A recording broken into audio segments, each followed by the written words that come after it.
Ces visages expriment toute la solennité de la Troisième République. Les dessins sont signés Fernand Desmoulins, artiste né à Javerlac et portraitiste officiel à la fin du XIXe siècle. Aujourd'hui, on aurait un photographe officiel, mais à l'époque, donc, il dessinait les grands de son époque et il a notamment beaucoup dessiné les gens du monde politique et aussi du milieu littéraire. On va reconnaître notamment Victor Hugo ou même le président de la France d'alors, Raymond Poincaré. À Brantôme, le musée qui porte son nom expose bon nombre de ses portraits.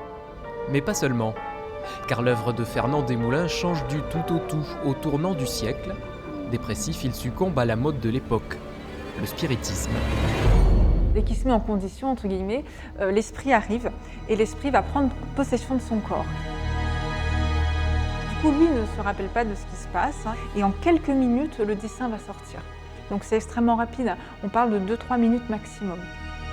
Commence alors une parenthèse de 2 ans, durant laquelle Fernand Desmoulins s'adonnera à la pratique médiumnique, en rupture complète avec son style académique. On a des personnages alors qui sont soit carrément les yeux fermés, qui donnent une impression, voilà, au mieux d'être en train de dormir, ou alors peut-être même d'être mort.